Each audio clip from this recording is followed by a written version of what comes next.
press the bell icon on the YouTube app and never miss another update. Hello, कैसे हो बच्चों? ठीक होंगे? आज मैं 9वीं कक्षा का एक छठा लेसन लेके आई हूँ। बहुत ही प्यारा, बहुत ही सुंदर पाठ। उसका नाम है चिरापुंजी से आया हूँ। लेखक का नाम है प्रदीप पंत जी। तो प्रदीप पंत जी ने हमारे लिए एक अच्छी सी कहानी लिखी है। उनका एक अनुभव को हमारे साथ उन्होंने शेयर किया है। उसका नाम है चिरापुंजी से आया हूँ। इस पाठ में चिरापुंजी, तो मेघालय की एक सिटी है चिरापुंजी। तो चिरापुंजी का एक स्पेशलिटी क्या है? लेखक चिरापुंजी जाते हैं और वहाँ की एक घटनाओं को हमें इस पाठ में बताते हैं। ಅಲ್ಲಿ ಯಾವ ಘಟನೆಗಳು ನಡೆಯುತ್ತೆ ಅದನ್ನು ಅವರು ಈ ಚಿರಾಪುಂಜಿ ಸೆ ಆಯಾ ಹೂಂ ಪಾಠದಲ್ಲಿ ತಿಳಿಸ್ತಾ ಇದ್ದಾರೆ. तो ಚಿರಾಪುಂಜಿ ಏನಪ್ಪ ಅಂತಂದರೆ ಅದು ಮೇಘಾಲಯದಲ್ಲಿರುವಂತಹ ಒಂದು ಪಟ್ಟಣ. ಅದು ಎಲ್ಲದಕ್ಕಿಂತ ಹೆಚ್ಚಿನ ಮಳೆ ಅಲ್ಲಿ ಬರುತ್ತೆ. ಭಾರತ ದೇಶದಲ್ಲಿ ಅತ್ಯಂತ ಮಳೆ ಬೀಳುವ ಸ್ಥಳ ಚಿರಾಪುಂಜಿಯಾಗಿದೆ. ಅಲ್ಲಿ ವಾತಾವರಣ ಹೇಗಿದೆ ಅದರ ಬಗ್ಗೆ ನೋಡೋಣ. ನಾವು ಕೂಡ ಚಿಕ್ಕವರಿದ್ದಾಗ ಓದ್ತಾ ಇದ್ದಾಗ ನಮಗೆ ಚಿರಾಪುಂಜಿ ತುಂಬ ಮಳೆ ಬರುವಂತಹ ಸ್ಥಳ ಅಂತ ಹೇಳಿದಾಗ ಅದ್ರ ಬಗ್ಗೆ ತಿಳ್ಕೋಬೇಕು ಅಂತ ಇಂಟ್ರೆಸ್ಟ್ ಇತ್ತು. ಆದರೆ ಅದನ್ನು ನಾವು ಈಗ ನೋಡೋಣ. ಚಿರಾಪುಂಜಿಯಿಂದ ಬಂದು ಅವ್ರೇನು ಹೇಳ್ತಾರೆ. तो प्रदीप पंत जी कहते हैं चिरापुंजी से आया हूँ. इस पाठ में लेखक का कुछ परिचय दिया गया है. देखेंगे प्रदीप पंत जी का.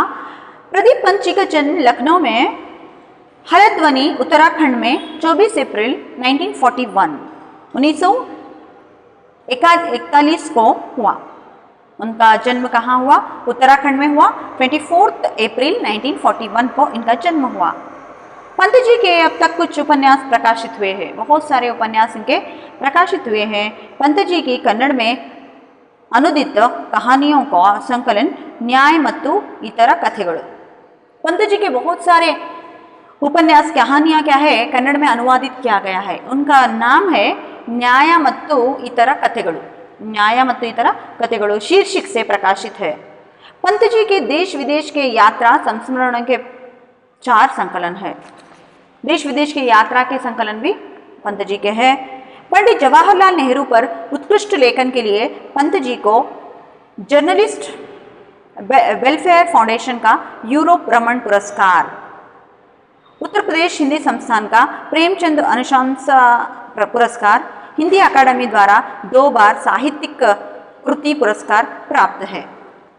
देखिए, पंडित जवाहरलाल नेहरू पर उत्कृष्ट लेखन इन्होंने लिखा है, इसलिए उन्हें पंत जी को जर्नलिस्ट वेलफेयर फाउंडेशन की ओर से यूरोप भ्रमण पुरस्कार मिला है. उत्तर प्रदेश हिंदी संस्थान की ओर से प्रेमचंद अनुशंसा पुरस्कार मिला है. हिंदी अकादमी द्वारा 2 बार साहित्यिक कृति पुरस्कार प्राप्त है. साहित्यकार सम्मान और उत्कृष्ट व्यंग्य लेखन के लिए हिंदी भवन नई दिल्ली का व्यंग्यश्री सम्मान भी प्राप्त हुआ है. इनको व्यंग्यश्री सम्मान भी प्राप्त हुआ है. बहुत सारे सम्मान इन्हें मिले हैं. आइए हम इस एक पाठ में देखेंगे चिरापुंजी से आया हूँ.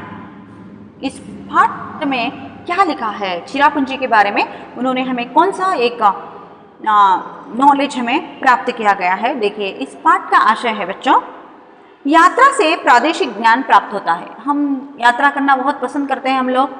तो यात्रा से क्या होता है, हमें बहुत सारे मूल्य हमें मिलते हैं.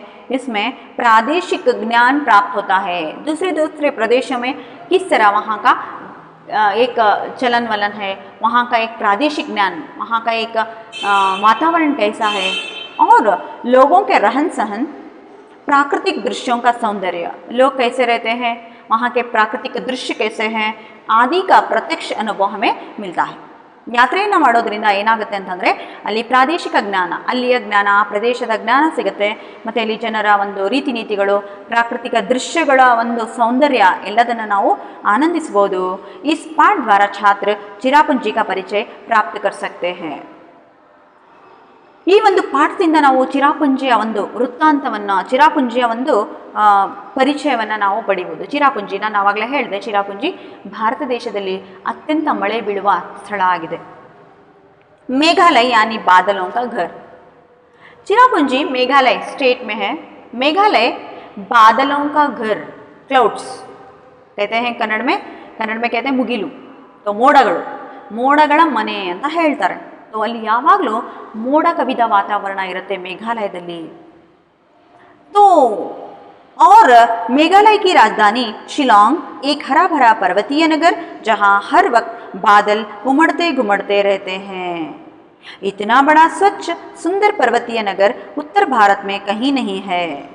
तो ಮೇಘಾಲಯ ರಾಜಧಾನಿ ಶಿಲಾಂಗ್, ಮೇಘಾಲಯ ರಾಜ್ಯದ ರಾಜಧಾನಿ ಶಿಲಾಂಗ್ ಆಗಿದೆ. एक हरा भरा पर्वतीय नगर.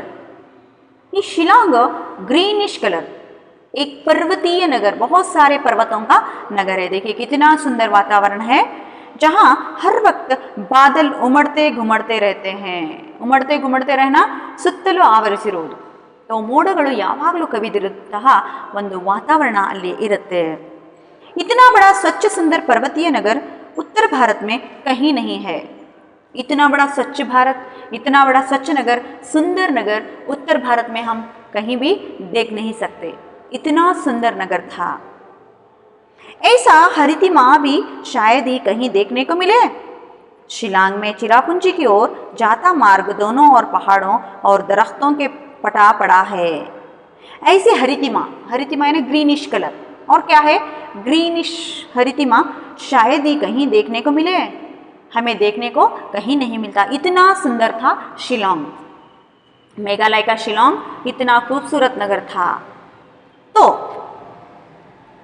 शिलोंग से चिरापुंजी की ओर जाता मार्ग दोनों ओर पहाड़ों को और दरख्तों से फटा पड़ा है.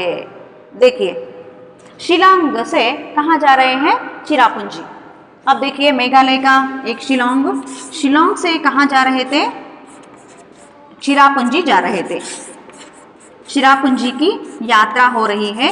ये यात्रा कैसी है, कैसी यात्रा थी उनकी?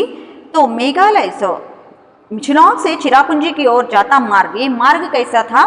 दोनों ओर पहाड़ों और दरख्तों से पड़ा था. दोनों ओर पहाड़, पहाड़ यानी ಗಿರಿ ಬೆಟ್ಟಗಳು. तो ಬೆಟ್ಟಗಳು ಮತ್ತೆ दरख्त यानी ट्रीज और पहाड़ थे दोनों ओर. इतना सुंदर मार्ग था शिलोंग टू चिरापुंजी. ये ऊंचा नीचा सर्पाकार रास्ता था. ऊंचा नीचा सर्पाकार रास्ता यानी बहुत ही घाट सेक्शन टाइप का एक रास्ता था शिलोंग टू चिरापुंजी. तो अब प्रदीप पंत जी कहाँ जा रहे हैं? शिलोंग से चिरापुंजी जा रहे हैं. ರಾಸ್ತೆ ಕೋ ಪಾರ್ ಕರ್ತೆ ಹುವೆ, ಅಲ್ಲಿ ಏನಾಗ್ತಾ ಇದೆ ಅಂತಂದರೆ ಮೇಘಾಲಯದ ರಾಜಧಾನಿ ಶಿಲಾಂಗ್, ಶಿಲಾಂಗಿಂದ ಚಿರಾಪುಂಜಿಗೆ ಹೋಗ್ತಾ ಇದ್ದಾರೆ ನಮ್ಮ ಲೇಖಕರು ಪ್ರದೀಪ್ ಪಂತಜಿ. ಅದರ ಒಂದು ವರ್ಣನೆಯನ್ನು ಮಾಡ್ತಿದ್ದಾರೆ ಆ ದಾರಿ ಹೇಗಿತ್ತು ಅಂತ. यहाँ ऊंचा नीचा सर्पाकार रास्ता, रास्ते को पार करते हुए दिखाई पड़ते हैं बादल. रास्ता पार करते हुए क्या दिखाई देते हैं हमें? क्लाउड्स दिखाई देते हैं, बादल दिखाई देते हैं. कितना सुंदर दृश्य है. बहती है सुहानी हवा और कभी कभी हो जाती है बूंदा बूंदी. बहती है सुहानी हवा, बहुत ठंडी हवा आते रहती है, और कभी कभी बूंदा बूंदी, बूंदा बूंदी यानी वर्षा, रेन भी कभी कभी आते रहता है. ऐसा उस नगर का एक स्पेशलिटी थी. उस शिलांग नगर का वर्णन करते हैं. शिलांग नगर से जो चिरापुंजी को जाते समय वो रास्ता कैसा था, रोड कैसा था, इसके बारे में कहते हैं. कितना सुंदर रास्ता है. हमारी जीप शिलांग से 53 किलोमीटर दूर चिरापुंजी की ओर बढ़ रही है. तो यहाँ प्रदीप पंत जी की जीप कहाँ जा रही है? शिलांग से 53 किलोमीटर दूर चिरापुंजी की ओर. तो शिलांग से चिरापुंजी कितने दूर है? 53 किलोमीटर दूर है. वहाँ से जीप के द्वारा जा रहे हैं. मेरे साथ राज्य के एक अधिकारी श्री संगमा और उनके 2 दोस्त बैठे हैं. तो यहाँ हमारे लेखक के साथ कौन बैठे हैं? कहाँ चिरापुंजी जा रहे हैं? संगमा, राज्य के एक अधिकारी है, उनका नाम संगमा है, और उनके 2 दोस्त उस जीप में बैठे हैं. टोटल कितने व्यक्ति थे? 4 व्यक्ति. मैं जीप की खिड़की बंद करते हुए संगमा से पूछता हूँ. तब प्रदीप पंत जी संगमा से कुछ प्रश्न पूछते हैं. क्या साल भर यहाँ वर्षा होती रहती है? प्रदीप पंत जी संगमा जी से पूछते हैं क्या साल भर यहाँ वर्षा होती रहती है? साल भर वर्षा इडी ಇಲ್ಲಿ ಮಳೆ ಆಗುತ್ತಾ ಅಂತ ಕೇಳ್ತಾರೆ. ಅದಕ್ಕೆ ಸಂಗಮ ಹೇಳ್ತಾರೆ, आपको जानकर ताज्जुब होगा कि मेघालय में खपत से ज्यादा पान बिजली का उत्पादन होता है. इस अतिरिक्त बिजली अन्य राज्यों को दे देते हैं. ऐसा मैं सचमुच आश्चर्य से पूछता हूँ. संगमा कहते हैं, वैसे यदि वहाँ सभी गांव बिजली से जगमगा उठे तो भी अतिरिक्त बिजली का उत्पादन होता है. प्रदीप पंत जी प्रश्न पूछते हैं, क्या यहाँ हर वर्ष पूरा वर्ष वर्षा होती है? ಮಳೆ ಯಾವಾಗಲೂ ಆಗ್ತಾ ಇರುತ್ತೆ ಅಂದಾಗ ಸಂಗಮ ಹೇಳ್ತಾರೆ, आपको जानकर तजुब होगा, ನಿಮಗೆ ಕೇಳಿ ಆಶ್ಚರ್ಯ ಅನಿಸುತ್ತೆ, मेघालय में खपत से ज़्यादा पानी बिजली का उत्पादन होता है. खपत का मतलब व्यापार, व्यापारी स्थल है वहाँ पर. तो मेघालय व्यापारक्किंत ಹೆಚ್ಚು ಏನಾಗಿದೆ, पानी बिजली का उत्पादन होता है. मतलब जल विद्युत उत्पादन का एक बहुत मेन स्थल होता है, बहुत उत्पादन होता है बिजली का. हम इसके अतिरिक्त बिजली अन्य राज्यों को दे देते हैं. ನಮ್ಮ ರಾಜ್ಯಕ್ಕೆ ಅಷ್ಟೇ ಅಲ್ಲ, ಈ ಒಂದು ವಿದ್ಯುತ್ತನ್ನು ನಾವೇನು ಮಾಡ್ತೀವಿ, ಬೇರೆ ರಾಜ್ಯಗಳಿಗೂ ಕೂಡ ಕೊಡಲಾಗತ್ತೆ.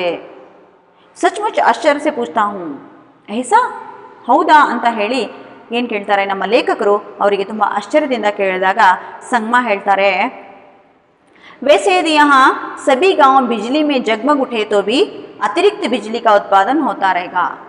ಇಲ್ಲಿ ಎಲ್ಲರಿಗೂ ವಿದ್ಯುತ್ತನ್ನು ಕೊಟ್ಟರೂ ಸಹ, ಎಲ್ಲ ಇಡೀ ಒಂದು ಮೇಘಾಲಯಕ್ಕೆ ವಿದ್ಯುತ್ತನ್ನು ಕೊಟ್ಟರೂ ಸಹ ನಮ್ಮ ಹತ್ರ ವಿದ್ಯುತ್ ಇನ್ನೂ ಕೂಡ ಉಳಿಯುತ್ತೆ, ಉತ್ಪಾದನೆ ಕೂಡ ಆಗ್ತಾ ಇರುತ್ತೆ, ತುಂಬ ಉಳಿತಾಯ ಆಗುತ್ತೆ. ಅಂದರೆ ಇಲ್ಲಿ विद्युत उत्पादन का ज़्यादा क्या है, उत्पादन हो रहा है, ये जानकारी मिलती है. हम पहाड़ों का निहारते हुए आगे बढ़ रहे थे. हीगे पहाड़ों को निहारना, देखना. तो प्रदीप पंत जी और संगमा जीप से पहाड़ों को देखते हैं. पहाड़ यानी पर्वत. तो पर्वतों को देखते देखते क्या करते हैं, आगे बढ़ रहे थे. सड़क के उस पार पहाड़ी कुहरे में घिरी हुई है. तो पहाड़ के उस पार पहाड़ी कुहारे में बिड़ गई है. ಆ ಕಡೆ ನೋಡ್ತಾರೆ, ಆ ಒಂದು ಬೆಟ್ಟಗಳು ಏನಾಗಿದೆ, ಆ ಸೀಮದಿಂದ, ಆ ಒಂದು ಪ್ರಾಂತ್ಯದಿಂದ ಏನಾಗಿದೆ, ಅಂಟ್ಕೊಂಡಂಗೆ ಕಾಣ್ತಾ ಇತ್ತು. 3 पर्वतीय आंचलों में बांटा हुआ मेघालय. 3 ಪರ್ವತಗಳಲ್ಲಿ ಏನಾಗಿದೆ, ಬಾಂಟಾ ಹುವಾ ಹೇ, ಆವರಿಸಿಕೊಂಡಿದೆ ಮೇಘಾಲಯ. ಖಾಸಿ ಪರ್ವತ್, ಗೇರೋ ಪರ್ವತ್ और ಜಯಂತಿಯ ಪರ್ವತ್. ಯಾವ ಯಾವ ಪರ್ವತಗಳಲ್ಲಿ ಇದು ಸೇರ್ಕೊಂಡಿದೆ ಇಲ್ಲಿ ಈ ಒಂದು ಮೇಘಾಲಯದಲ್ಲಿ ಅಂತಂದರೆ, ಸ್ಪೆಷಲ್ ಆಗಿ ಖಾಸಿ ಪರ್ವತ್, ಗೇರೋ ಪರ್ವತ್ और ಜಯಂತಿಯ ಪರ್ವತಗಳಿಂದ ಆವರಿಸಲ್ಪಟ್ಟಿದೆ ಈ ಮೇಘಾಲಯ. और इन्हीं 3 पर्वतीय आंचलों से बने हैं 5 जिले. ये पर्वतीय प्रदेशों के 5 जिले हैं. हर आंचल की अपनी अलग संस्कृति है. ಇಲ್ಲಿ ಬೇರೆ ಬೇರೆ ಒಂದು ಕಡೆ ಬೇರೆ ಬೇರೆ ಸಂಸ್ಕೃತಿ. ಈ 5 ಜಿಲ್ಲೆಗಳಿದ್ದಾವೆ, ಅಲ್ಲಿ ಪರ್ವತೀಯ ಪ್ರದೇಶಗಳಿದ್ದಾವೆ, ಅಲ್ಲಿ 5 ಒಂದು ಸಂಸ್ಕೃತಿ ಬೇರೆ ಬೇರೆ ಇದೆ. ಅಲ್ಲಿ ಸಂಸ್ಕೃತಿ ಬೇರೆ ಬೇರೆ, ರೀತಿ ರಿವಾಜ್, वर्ष पर्व उत्सव, लेकिन हर कहीं पारिवारिक व्यवस्था मात्र सत्तात्मक है. ಇಲ್ಲಿ 5 ಏನಾಗಿದೆ, आंचल है, 5 ಜಿಲ್ಲೆಗಳಿದ್ದಾವೆ. यहाँ पर संस्कृति अलग है और रीति रिवाज अलग है. पर्व यानी ಹಬ್ಬಗಳು ಬೇರೆ ಬೇರೆ ಇದೆ. ಲೇಕಿನ್ ಹರ್ ಕಹಿ ಪಾರಿವಾರಿಕ ವ್ಯವಸ್ಥಾ ಮಾತೃ ಸತ್ತಾತ್ಮಕ. ಆದರೆ ಪಾರಿವಾರಿಕ ವ್ಯವಸ್ಥೆ ಮಾತೃ ಸತ್ತಾತ್ಮಕ ಅಂತಂದರೆ भूमि, धन, संपत्ति सब माँ से बेटी को मिलता है. मातृ सत्तात्मक अर्थ ಏನಪ್ಪ ಅಂತಂದರೆ क्या होता है, जो भी भूमि रहती है, संपत्ति रहती है, वो माँ के नाम रहती है, वो संपत्ति को बेटी की नाम होती है. बेटे की पितृ प्रधान कुटुंब नहीं है. यहाँ क्या है, मातृ सत्तात्मक कुटुंब है मेघालय में. स्त्री का यहाँ वर्चस्व है. यहाँ एहसास गुवाहाटी से मेघालय की सीमा में घुसने के साथ ही होने लगता है. स्त्री का यहाँ वर्चस्व है. इसका अर्थ है इलिಯ ಸ್ತ್ರೀಯ ವರ್ಚಸ್ವ, ಇಲ್ಲಿಯ ಸ್ತ್ರೀಯ ಒಂದು ವರ್ಚಸ್ಸು ಜಾಸ್ತಿ ಇದೆ ಅಂತ ಅಂದರೆ ಸ್ತ್ರೀಯ ಅಧಿಕಾರ ಜಾಸ್ತಿ ಇದೆ ಆಸ್ತಿಯ ಮೇಲೆ. यहाँ एहसास गुवाहाटी से मेघालय की सीमा में घुसने के साथ ही होने लगता है. ಈ ಒಂದು ಫೀಲಿಂಗ್ ನಮಗೆ ಯಾವಾಗ ಬರುತ್ತೆ ಅಂತಂದರೆ ಎಹ್ಸಾಸ್ ಫೀಲಿಂಗ್ ಮೇಘಾಲಯ ಕಿ ಸೀಮಾ ಮೇ ಘುಸ್ತೆ ಹಿ, ಮೇಘಾಲಯ ಸೀಮೆಯಲ್ಲಿ ಒಳಗಡೆ ಹೋದ ತಕ್ಷಣ ನಮಗೆ ಈ ಫೀಲಿಂಗ್ ಬರುತ್ತೆ, ಇಲ್ಲಿ ಮಾತೃಪ್ರಧಾನ ಕುಟುಂಬ ಇದೆ ಅಂತ ಹೇಳಿ. तमाम दुकानों पर स्त्रियां सौदा बेचती और बेहिचक बातचीत करती दिखाई देती है. ಇಲ್ಲಿ ಎಲ್ಲ ಸ್ತ್ರೀಗಳು ಏನು ಮಾಡ್ತಾರಪ್ಪ ಅಂತಂದರೆ ಸೌದಾ ಬೇಚ್ತಿ ಹೈ, ಸೌದಾನೇ ಮಾರ್ಕೆಟಲ್ಲಿ ಏನು ಮಾಡ್ತಾರೆ, ವ್ಯಾಪಾರವನ್ನು ಮಾಡ್ತಾರೆ. ಅವ್ರ ಬೇಹಿಚಕ್ ಬಾತ್ಚೀತ್ ಕರ್ತಿ रहती है, ಎಲ್ಲರ ಜೊತೆಗೆ ಚೆನ್ನಾಗಿ ಮಾತಾಡ್ತಾ ಇರ್ತಾರೆ. ಶಿಲಾಂಗ್ में भी उन्हें दुकानों पर बैठे देखा जा सकता है. ಶಿಲಾಂಗಲ್ಲೂ ಕೂಡ ನಾವು ನೋಡ್ಬೋದು, वहाँ पर स्त्रियां व्यापार करती रहती है. शायद ये स्थिति पूर्वोत्तर में अन्य राज्यों में भी है. ये स्थिति सिर्फ शिलांग में नहीं, मेघालय में ही नहीं, ये पूर्वोत्तर के भारत में देखने को मिलती है ये व्यवस्था. भले ही वहाँ मातृसत्तात्मक परिवार व्यवस्था न हो, लेकिन वहाँ पर क्या है, स्त्रियों को हमें देख सकते हैं व्यापार खरीदारी करना, व्यापार करना, यानी मातृसत्तात्मक एक स्थिति को हम देख सकते हैं. कुछ साल पहले मणिपुर की राजधानी इम्फाला में भी यही सब देखा था. ಸ್ವಲ್ಪ ವರ್ಷ ಮುಂಚೆ ಅವರು ನೋಡಿದ್ರು ಮಣಿಪುರದ ರಾಜಧಾನಿ ಇಂಫಾಲಾ. ಇಂಫಾಲಾ ಮೇ ಬಿ ಯಹಿ देखा था. ಇಂಫಾಲಾದಲ್ಲೂ ಈ ಒಂದು ಸ್ತ್ರೀಯರು ವ್ಯಾಪಾರ ಮಾಡೋದನ್ನು ನೋಡಿದ್ರು ನಮ್ಮ ಲೇಖಕರು ಪ್ರದೀಪ್ पंत जी. स्त्रियों का पूरा बाजार ही है वहाँ, ಅಲ್ಲಿ स्त्रियों का बाजार है. वहाँ पर मर्द लोग नहीं रहते, पुरुष नहीं रहते, स्त्रियों का बाजार है जिसे मैती बाजार कहते हैं, यानी माँ का बाजार. तो उस इम्फाला में एक स्त्रियों का बाजार रहता है, उसका नाम है माइती बाजार. अंडरलाइन करना है आपके टेक्स्ट नोट में, माइती बाजार. इसका मतलब है माँ का बाजार. माँ का बाजार होता है. दिन भर सामान की बिक्री कर शाम को अपने अपने घर लौटती हैं. यहाँ पर स्त्रियाँ क्या करती हैं, दिन भर व्यापार करती हैं, शाम को अपने घर लौट जाती है. किसी प्रकार का वर्ग भेद नहीं, यानी अमीर घरों की स्त्रियाँ भी इस माइती बाजार में मिल जाएंगी और गरीब घरों की स्त्रियाँ भी. तभी एक मोड़ निकलते पर तो इस बाजार में सिर्फ गरीब घरों की स्त्रियाँ नहीं रहते, गरीब घरों की स्त्रियाँ भेदभाव किए बिना वहाँ पर क्या करते हैं, शामिल होती है उस मैती बाजार में. तभी एक मोड़ निकलने पर चिरापुंजी का छोटा सा बाजार दिखाई पड़ता है.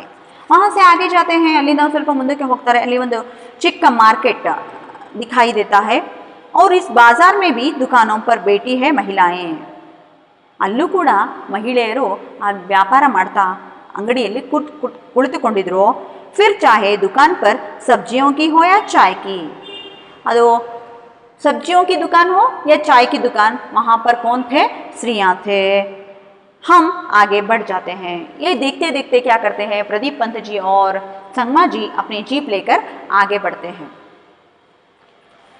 तो एक टूरिज्म है, ये मेघालय का एक टूर कर रहे हैं. आगे देखेंगे क्या क्या देखते हैं, ಮುಂದೆ ನೋಡೋಣ ಲೇಖಕರು ಮತ್ತೆ ಏನನ್ನ ನೋಡ್ತಾರೆ ಈ ಒಂದು ಮೇಘಾಲಯದಲ್ಲಿ ಅನ್ನೋದು. कुछ आगे बढ़कर संगमा ने जीप रुकवा दी. तो आगे जाते हैं और संगमा जी राज्य के एक अधिकारी थे. ಲೇಖಕರ ಜೊತೆ ಇರುವಂಥ ಸಂಗಮಾ ಅವರು ಜೀಪನ್ನು ನಿಲ್ಲಿಸಿದ್ರು. हम सभी नीचे उतर गए. हम सब लोग जीप से नीचे उतर जाते हैं. सामने दिखाई पड़ा रहा नेहाशंगथियांग प्रपात, जो मांसमयी प्रपात के नाम से लोकप्रिय है. तो ಅವ್ರು ಯಾಕೆ ಇಳಿತಾರೆ ಅಂತಂದರೆ ಅಲ್ಲೊಂದು ಜಲಪ್ರಪಾತ ಕಾಣುತ್ತೆ, ಅದರ ಹೆಸರು ನೆಹಶಂಗಥಿಯಾಂಗ್ ಪ್ರಪಾತ್. ನೆಹಶಂಗಥಿಯಾಂಗ್ ಪ್ರಪಾತ್, ಅದಕ್ಕೆ ಹೆಸರು ಮಾಂಸಮಾಯಿ ಪ್ರಪಾತ್ ಕೆ ನಾಮ್ ಸೆ ಲೋಕಪ್ರಿಯ. ಇದು ಮಾಂಸಮಾಯಿ ಪ್ರಪಾತದಿಂದ ಹೆಸರು ಜನಪ್ರಿಯವಾಗಿದೆ. ಆ ಒಂದು ಜಲಪ್ರಪಾತವನ್ನು ನೋಡ್ತಾರೆ, ಮಾಂಸಮಾಯಿ ಜಲಪ್ರಪಾತ. ऊंचे पहाड़ से सैकड़ों फुट नीचे पानी लगातार बेरोक टोक गिर रहा है. वहाँ क्या हो रहा था, ऊंचे पहाड़ से ಎತ್ತರವಾದ ಬೆಟ್ಟದಿಂದ ಸೈಕಡೋ ಫೂಟ್ ನೀಚೆ, ಸೈಕಡೋ ನೂರಾರು ಮೀಟರ್ ನೀರೇನಾಗ್ತಾ ಇದೆ, ಕೆಳಗಡೆ ಬೀಳ್ತಾ ಇತ್ತು. देखिए सामने रहा बांग्लादेश. आ ಒಂದು मांसमयी जलप्रपात को देखते हैं, उसके सामने क्या दिखाई देता है, बांग्लादेश दिखाई देता है. संगमा के साथियों में से एक कहता है, अभी अभी जब जीप से उतरे थे हल्की धूप थी और अभी क्षण भर बाद ही बादल घिरे और हल्की हल्की वर्षा होने लगी. देखिए ಆ ಒಂದು ಬಾಂಗ್ಲಾದೇಶ ಕೂಡ ಅಲ್ಲೇ ಕಾಣುತ್ತೆ ಆ ಜಲಪ್ರಪಾತದ ಮುಂದೆ. ಸಂಗಮ ಅವರ ಜೊತೆ ಇರುವಂತಹ ಆ ಫ್ರೆಂಡ್ಸ್ ಹೇಳ್ತಾರೆ, अभी अभी जब जीप से उतरे थे हल्की धूप थी और अभी क्षण भर बाद ही बादल गिरे और हल्की हल्की वर्षा होने लगी. जीपिंದ ಇಳಿದಾಗ ಬಿಸಿಲಿತ್ತು, ಲೇಕಿನ್ अब क्या है बादल गिरे हुए हैं और वर्षा आ रही है. ಅಲ್ಲಿ ಏನಾಗುತ್ತೆ ಅಂತಂದರೆ ವಾತಾವರಣ ತುಂಬ ಚೇಂಜ್ ಆಯಿತು. ಬಿಸಿಲಿರೋದು ಏನಾಯಿತು, ವಾತಾವರಣ ತುಂಬಾ ಬದಲಾಗ್ಬಿಡುತ್ತೆ ಆ ಒಂದು ಸ್ವಲ್ಪ ಹೊತ್ತಲ್ಲಿ. ಅಲ್ಲಿ ಏನಾಗುತ್ತೆ, ಮುಗಿಲು ಮೋಡ ಕವಿದಿರುತ್ತೆ, ಆಮೇಲೆ ಮಳೆ ಬರೋಕ್ಕೆ ಸ್ಟಾರ್ಟ್ ಆಗುತ್ತೆ. मैं संगमा के आगे अपना पुराना सवाल दोहराता हूँ. ಮತ್ತೆ ನಮ್ಮ ಲೇಖಕರು ಸಂಗಮ ಅವರಿಗೆ ಕೇಳ್ತಾರೆ, क्या साल भर यहाँ वर्षा होती रहती है? ಮತ್ತು ಅವರು ಪ್ರಶ್ನೆಯನ್ನು ಕೇಳ್ತಾರೆ, ಇಡೀ ವರ್ಷ ಇಲ್ಲಿ ಮಳೆ ಆಗುತ್ತಾ ಅಂತ. ಸಂಗಮ ಹಸ್ತೆ हुए कहते हैं, पंत साहब ये चिरापुंजी है. ಅವಾಗ ಪಂತ ಹೇಳ್ತಾರೆ, ಇವರು ನಮ್ಮ ಸಂಗಮ ಅವರು, पंत साहब ये चिरापुंजी है ಅಂದರೆ ಅವ್ರೇನು ಹೇಳ್ತಾರೆ, ಇದು ಚಿರಾಪುಂಜಿ ಆಗಿದೆ, ಅಂದರೆ ಇಲ್ಲಿ ವರ್ಷ ಇಡೀ ಮಳೆ ಆಗ್ತಾ ಇರುತ್ತೆ. ಹಾ ಖಯಾಲ್ ಆಯಾ ये चिरापुंजी है. समुद्र की सतह से कोई 1300 मीटर ऊपर, ಸಮುದ್ರ ಮಟ್ಟಕ್ಕಿಂತ 1300 ಎತ್ತರಕ್ಕಿರುವಂತಹ ಇದು ಚಿರಾಪುಂಜಿ ಸ್ಥಳ, जो विश्व में सबसे अधिक वर्षा लाने वाला स्थान के लिए प्रसिद्ध है. ये विश्व में सबसे ज़्यादा वर्षा लाने वाला स्थान, ವಿಶ್ವದಲ್ಲಿ ಅತಿ ಹೆಚ್ಚು ಮಳೆ ಬೀಳುವಂತಹ ಸ್ಥಾನ ಅಂತ ಹೇಳಿ ಪ್ರಸಿದ್ಧಿಯಾಗಿದೆ. हम लोग कभी कलकत छलकत करते प्रपात को निहार रहे थे. ಆಮೇಲೆ ಆ ಮಳೆಯಲ್ಲಿ ಅವರು ಏನು ಮಾಡ್ತಿದ್ರು, ಆ ಒಂದು ಪ್ರಪಾತವನ್ನು ನೋಡ್ತಾ ಇದ್ರು. ನಿಹಾರ್ನ देखना, ಫಾಲ್ಸ್ ಕೋ ದೇಖ್ ರಹೆ थे. ಕಭಿ ಪಾನಿ ಸೆ ಗಿರೆ ಬಾಂಗ್ಲಾದೇಶ್ಗೆ ಭೂಭಾಗ್ ಕೋ, ಮತ್ತು ಅಲ್ಲೇ ಬಾಂಗ್ಲಾದೇಶ, ಅಲ್ಲಿ ಕೂಡ ಅವರು ಆ ನೀರಿನಿಂದ ತುಂಬಿರುವಂತಹ ಬಾಂಗ್ಲಾದೇಶವನ್ನು ಕೂಡ ನೋಡ್ತಾ ಇದ್ರು. ವರ್ಷಾ ಫಿರ್ ಬಂದ್ ಹೋ ಗಯಿ ಹೈ, ಧೂಪ್ ಫಿರ್ ಖಿಲ್ ಆಯಿ ಹೈ. ಇಷ್ಟರಲ್ಲೇ ಏನಾಯಿತು, ವರ್ಷ ಬಂದ್ ಹೋ ಜಾತಿ ಹೈ और ಧೂಪ್ ಖಿಲ್ ಆಯಿ ಹೈ. ಧೂಪ್ ಯಾನೆ ಬಿಸಿಲು, ಮಳೆ ನಿಲ್ಲುತ್ತೆ, ಬಿಸಿಲು ಬಂದ್ಬಿಡುತ್ತೆ. ಅಲ್ಲಿ ಏನಾಗ್ತಾ ಇದೆ ಅಂತ ಅಂದರೆ, ವಾತಾವರಣ ತುಂಬ ಚೇಂಜ್ ಆಗ್ತಾ ಇದೆ. ಬಿಸಿಲು ಇರೋದು, ಮಳೆ ಆಗಿದ್ದು, ಮೋಡ ಕವಿದ ವಾತಾವರಣ, ಹೀಗೆ ಅಲ್ಲಿ ಯಾವಾಗಲೂ ಏನಾಗುತ್ತೆ ಅಂತಂದರೆ ಇಡೀ ವರ್ಷ ಮಳೆ ಬರ್ತಾ ಇರುತ್ತೆ. ಇಂತಹ ಒಂದು ಸುಂದರವಾದ ವಾತಾವರಣ ಇತ್ತು ಚಿರಾಪುಂಜಿಯಲ್ಲಿ. इसी तरह वर्षा, धूप, कोहरे के लुका छुपी के खेल चलता रहता है यहाँ. ಇಲ್ಲಿ ಹೈಡ್ ಆ್ಯಂಡ್ ಸೀಕ್ ಆಟ, ಲುಕಾ ಚುಪಿ, ಹೈಡ್ ಆ್ಯಂಡ್ ಸೀಕ್ ಆಟ ಆಗ್ತಾ ಇರುತ್ತೆ ಅಂತ ಹೇಳ್ತಾರೆ. ಅಂದರೆ ಒಂದು ಸ್ವಲ್ಪ ಹೊತ್ತು ಮಳೆ, ಸ್ವಲ್ಪ ಹೊತ್ತು ಬಿಸಿಲು, ಒಂದು ಸ್ವಲ್ಪ ಹೊತ್ತು ಏನಾಗುತ್ತೆ ಅಂತಂದರೆ ಒಂದು ಮೋಡ ಕವಿದ ವಾತಾವರಣ, ಹೀಗೆ ಒಂದು ಅಲ್ಲಿ ವಾತಾವರಣ ಏನಾಗ್ತಾ ಇದೆ, ಅಲ್ಲಿ ಹೈಡ್ ಆ್ಯಂಡ್ ಸೀಕ್ ಆಟ ಆಡ್ತಿದೆ ಅಂತ ಹೇಳ್ತಾರೆ. ಹಮ್ ಲೋಗ್ ಅಬ್ ಜೀಪ್ ಮೇ बैठकर लौट रहे हैं. ಇಷ್ಟೆಲ್ಲ ನೋಡಿರ್ತಾರೆ ಅವರು. ಮಾಹಿತಿ ಬಾಜಾರನ್ನು ನೋಡ್ತಾರೆ, ಚಿರಾಪುಂಜಿ ಬಗ್ಗೆ ತಿಳ್ಕೊಳ್ತಾರೆ, ಒಂದು ಜಲಪ್ರಪಾತವನ್ನು ನೋಡ್ತಾರೆ, ಬಾಂಗ್ಲಾದೇಶವನ್ನು ನೋಡಿ ಅವರು ವಾಪಸ್ಸು ತಿರುಗ್ತಾ ಇರಬೇಕಾದ್ರೆ ಸಂಗಮ रास्ते में खासी जयंतियों और गारो पहाड़ियों के लोगों के बारे में बताने लगते हैं. ಅಲ್ಲಿರುವಂತಹ ಒಂದು ಪರ್ವತೀಯ ಪ್ರದೇಶಗಳಲ್ಲಿರುವಂತಹ ಜನರ ಬಗ್ಗೆ ಮಾತಾಡ್ತಾ ಇರ್ತಾರೆ ಸಂಗಮ ಅವರು. ಅವ್ರೇನು ಹೇಳ್ತಾರೆ, ಸಂಗಮ रास्ते में खासी जयंतियों और गेरो पहाड़ियों के लोगों, ಗಾರೋ ಪಹಾಡಿ, ಅಲ್ಲಿ ಗಾರೋ ಅಂತ ಗುಡ್ಡಗಾಡು ಪ್ರದೇಶದ ಜನರ ಮತ್ತು ಅಲ್ಲಿ ಆ ಜಯಂತಿಗಳ ಬಗ್ಗೆ ಮಾತಾಡ್ತಾರೆ. वे कहते हैं खासियों को यहाँ सम्मान की दृष्टि से देखा जाता है. ಇಲ್ಲಿ ಈ ಖಾಸಿಗಳಿಗೆ ಏನು ಮಾಡ್ತಾರೆ ಅಂತಂದರೆ ತುಂಬ ಸಮ್ಮಾನ, ತುಂಬ ಒಳ್ಳೆಯ ಒಂದು ಅಭಿಪ್ರಾಯದಿಂದ, ತುಂಬ ಸಮ್ಮಾನದಿಂದ, ಗೌರವದಿಂದ ನೋಡಲಾಗುತ್ತೆ ಆ ಒಂದು ಖಾಸಿಯ ಜನರಿಗೆ ಅಂತ ಹೇಳ್ತಾರೆ. करीब 6 लाख गेरो लोगों की मातृभूमि है गेरो पर्वतमालाएं. ಇವರು ಪರ್ವತ ಶ್ರೇಣಿಗಳಲ್ಲಿ ಇರ್ತಾರೆ, ಆ ಪರ್ವತದ ಗುಡ್ಡಗಾಡು ಪ್ರದೇಶದಲ್ಲಿ ಇರ್ತಾರೆ. ಆ ಗೇರೋ ಪರ್ವತಾವಲಿಗಳಲ್ಲಿ ಅವರು ಇರ್ತಾರೆ. 6 ಲಕ್ಷ ಗೇರೋ ಜನರು ಈ ಪರ್ವತಾವಲಿಗಳಲ್ಲಿ ಇರ್ತಾರೆ ಅಂತ ಅವರು ಹೇಳ್ತಾರೆ. ಅಂದರೆ ಆ ಮೇಘಾಲಯದಲ್ಲಿ ಗೇರೋ ಪರ್ವತಮಾಲೆಗಳಿದ್ದಾವೆ, ಅಲ್ಲಿ ಆ ಪರ್ವತೀಯ ಪ್ರದೇಶಗಳ ಜನರ ಹೆಸರು ಗೇರೋ ಲೋಗ್. ಗೇರೋ ಜನರು ಏನು ಮಾಡ್ತಾರೆ, ಆ ಪರ್ವತಾವಲಿಗಳಲ್ಲಿ ಇರ್ತಾರೆ. 6 ಲಕ್ಷ, ಸುಮಾರು 6 ಲಕ್ಷ ಜನ ಈ ಪರ್ವತ ಶ್ರೇಣಿಗಳಲ್ಲಿ ಇರ್ತಾರೆ. यह माना जाता है कि गेरो समूह ಬೋಡೋ ಜಾತಿ का अंग है. ಈ ಗೇರೋ ಸಮೂಹ ಬೋಡೋ ಅನ್ನುವಂತಹ ಜಾತಿಯ ಒಂದು ಅಂಗ ಆಗಿದೆ ಅಂತ ತಿಳಿಸ್ತಾರೆ. ನುಂಗ ಕ್ರೇಮ್ ಖಾಸಿयों का प्रमुख नृत्य है। ಈ ಖಾಸಿಗಳ ಪ್ರಮುಖ ನೃತ್ಯದ ಹೆಸರು क्या है? नुंगा क्रेम है। जयंतीय पहाड़ियों के उत्सव का नाम है बेहड़न खलाम। तो ಜಯಂತಿಯ ಅಲ್ಲಿಯ ಒಂದು ಜಯಂತಿಗಳು, ಅಲ್ಲಿಯ ಆಚರಣೆ, ಅಲ್ಲಿಯ ಒಂದು ಹಬ್ಬದ ಹೆಸರು, ಪಹಾಡಿಗಳ ಆ ಪರ್ವತಗಳ ಉತ್ಸವದ ಹೆಸರು ಏನಪ್ಪ ಅಂತಂದರೆ ಬೆಹಡ್ನ ಖಲಾಂ. ಅಲ್ಲಿಯ ಉತ್ಸವದ ಹೆಸರು ಬೆಹಡ್ನ ಖಲಾಂ ಅಂತೆ. ಹಾಗೆ ಚಲ್ಕರ್ ಏಕ್ ಸ್ಥಾನ್ ಪರ್ ಜೀಪ್ ರುಕ್ತಿ ಹೇ. ಹಾಗೆ ಮುಂದೆ ಹೋಗಿ ಅವರು ಜೀಪನ್ನು ನಿಲ್ಲಿಸ್ತಾರೆ. ಹಮ್ ಉತರ್ತೆ ಹೇ. ನಾವಲ್ಲಿ ಕೂಡ ನಾವೆಲ್ಲರೂ ಇಳಿದ್ವಿ. ಬಗಲ್ ಮೇ ಏಕ್ ಗೋಲಾಕಾರ ವಿಶಾಲ್ ಪತ್ತರ್ ಹೇ. ಅಲ್ಲೇ ಒಂದು ಗೋಲಾಕಾರದ कलितु। गोलाकार का एक पत्थर दिखाई देता है। संगमा बताते हैं यह प्राकृतिक शिवलिंग है। तो गोलाकार का पत्थर क्या था? प्राकृतिक शिवलिंग। प्राकृतिक शिवलिंग यानी प्रकृति से उत्पन्न हुआ, उद्भव हुआ एक शिवलिंग को वो देखते हैं। सचमुच यह प्रकृति का आश्चर्य है। ये तो ये क्या है? एक प्रकृति का आश्चर्य है। और आश्चर्य तो मानसमई गांव की गुफाएं भी है। ಇಲ್ಲಿ ಆಶ್ಚರ್ಯ ಏನಪ್ಪ ಅಂತಂದರೆ ಆ ಶಿವಲಿಂಗ ಇತ್ತು. ನೆಕ್ಸ್ಟು ಏನಿತ್ತು ಅಲ್ಲಿ ಆಶ್ಚರ್ಯ ಅಂತಂದರೆ ಮಾಂಸಮಯಿ ಊರಿನ ಒಂದು ಗುಫಾಯೆ ಅಂದರೆ ಗುಹೆಗಳು ಕೂಡ ಅಲ್ಲಿ ಆಶ್ಚರ್ಯಜನಕವಾಗಿತ್ತು. ಪ್ರಾಕೃತಿಕ ಒಂದು ಗುಹೆಗಳು. ಹಮಾರಿ जीप इन गुफाओं के पास रुकती है। हमारी जीप क्या है? गुफाओं को देखने के लिए भी हम जाते हैं, वहाँ जीप रुकती है। और गुफाएं इतनी अंधेरी की थी, मशाल या टार्च जलाए बिना उनमें प्रवेश नहीं कर सकते थे। ಗುಫಾಯೆ ಆ ಗುಹೆಗಳು ಎಷ್ಟು ಕತ್ತಲು ಆವರಿಸ್ಕೊಂಡಿತ್ತು ಅಂತಂದರೆ ಅಲ್ಲಿ ಮಶಾಲ್, ಅಲ್ಲಿ ಬೆಂಕಿಯನ್ನು ತಗೊಂಡು ನಾವು ಹೋಗಬೇಕಾಯಿತು. ಅವ್ರು ಟಾರ್ಚ್ ಜಲಾಯ ಬಿನ, ಟಾರ್ಚನ್ನು ತಗೊಂಡು ನಾವು ಹೋಗಬೇಕಾಗಿತ್ತು, ಅಷ್ಟು ಕತ್ತಲು ಆವರಿಸಿತ್ತು.